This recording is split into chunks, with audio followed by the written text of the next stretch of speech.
अस्सलाम वालेकुम। आज के इस लेक्चर में हम एक शॉर्ट स्टोरी डिस्कस करेंगे जिसका नाम है मेटामॉर्फोसिस और ये लिखी है फ्रांस काफ्का ने, जो एक जूइश नॉवलिस्ट और शॉर्ट स्टोरी राइटर है।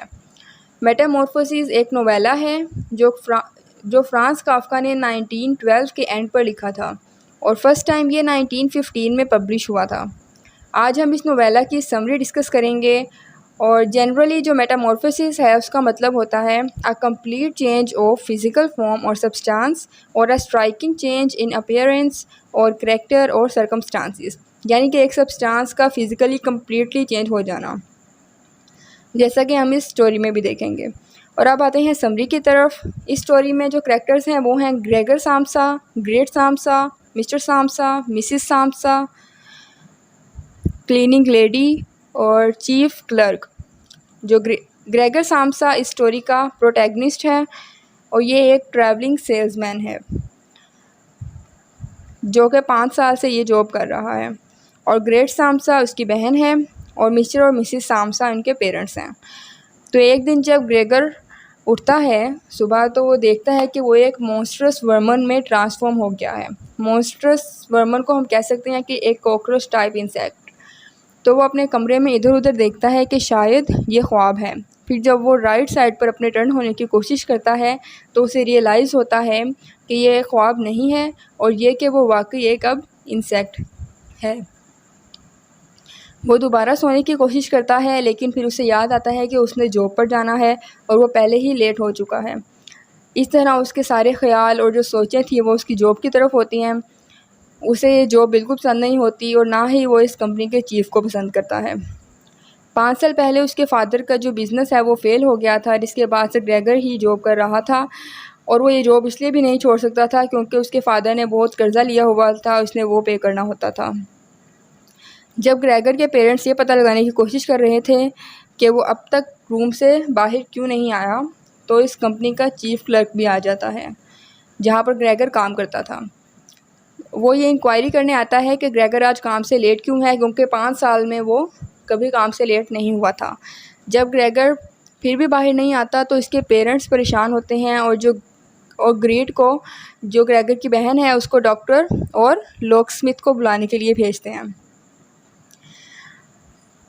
जो चीफ क्लर्क है वो ग्रेगर को धमकी देता है कि अगर वो बाहर ना आया अभी भी तो उसे जॉब से निकाल दिया जाएगा।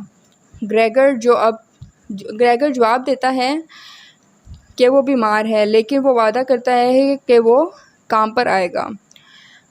पर उसकी आवाज़ किसी तक नहीं जाती क्योंकि वो मेटामॉर्फोसिस की वजह से एक इंसेक्ट में चेंज हो चुका होता है। फाइनली ग्रेगर बहुत मेहनत करके बहुत मुश्किल के साथ डोर अनलॉक करके बाहर आता है तो सबसे पहले उसको चीफ क्लर्क देखता है और वो उसको देखते ही शॉक हो जाता है और डर की वजह से भागने की वहाँ से कोशिश करता है। और ग्रेगर की माँ उसको देखकर बेहोश हो जाती है और ज़मीन पर गिर जाती है। और चीफ क्लर्क वहाँ से जाने ही लगता है कि ग्रेगर उसे एक्सप्लेन करने की कोशिश कर रहा होता है कि असल में क्या मामला है, असल में उसके साथ हुआ क्या है, लेकिन क्योंकि उसकी आवाज़ किसी तक भी नहीं जा रही होती और चीफ वहाँ से चला जाता है।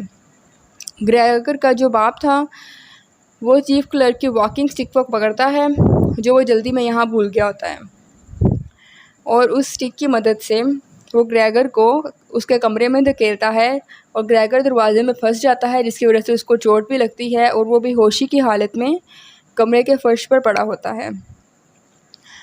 अगले दिन जब ग्रेगर सुबह उठता है तो देखता है कि उसकी बहन उसके लिए खाना लाई हुई है और इस मेटामॉर्फोसिस के दौरान जिसने उसका सबसे ज़्यादा ख्याल रखा वो उसकी बहन ग्रेट थी।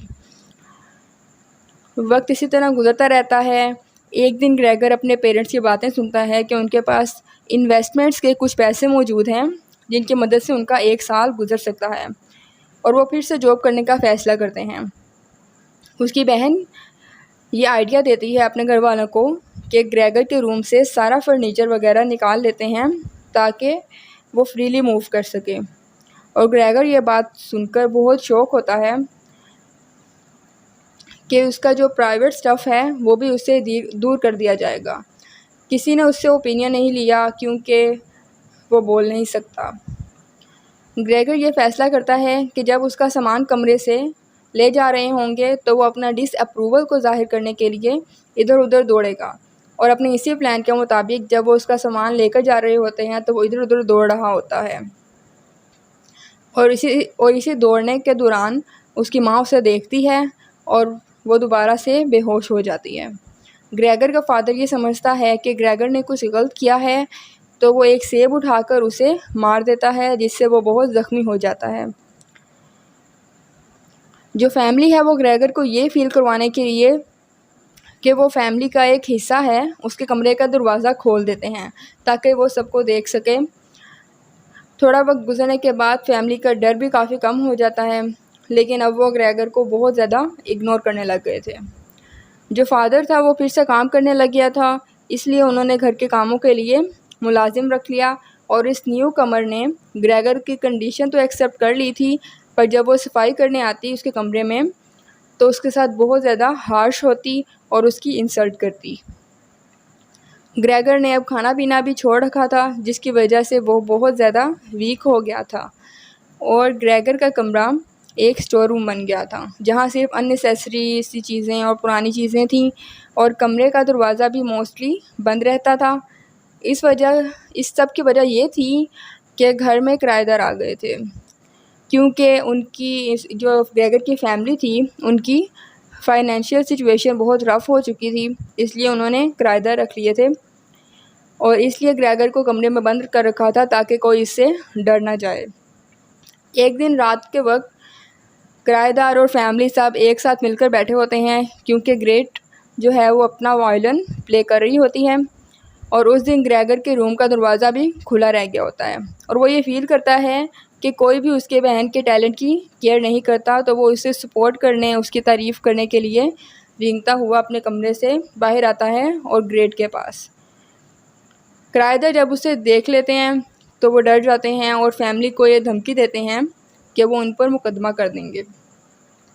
तो ये जो इवेंट था वो सारी फैमिली के लिए ही बहुत क्रूशियल था, और उसकी बहन, ग्रेगर की बहन जो उससे बहुत ज़्यादा प्यार किया करती थी, उसको भी अब उससे प्यार नहीं रहा था, और उसने भी अब ये सोचा कि उससे छुटकारा पा लेना चाहिए।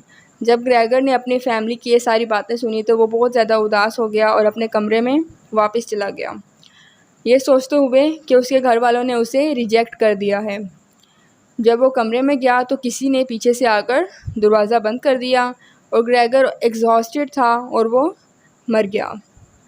अगली सुबह जब क्लीनिंग लेडी उसके कमरे में सफाई करने के लिए गई तो उसने देखा कि ग्रेगर मर चुका है, और वो ये देखकर बहुत ज़्यादा खुश हुई और उसने ग्रेगर को ट्रैश में फेंक दिया। जब घर वालों को यह पता चला कि ग्रेगर मर गया है तो उन्हें बहुत सुकून महसूस हुआ, और फिर उन्होंने एक रोड ट्रिप पर जाने का फ़ैसला किया और उस दिन को खूब ज़्यादा इंजॉय किया। ओके, तो ये थी फ्रांस काफ्का की नोवेला की समरी। Thank you.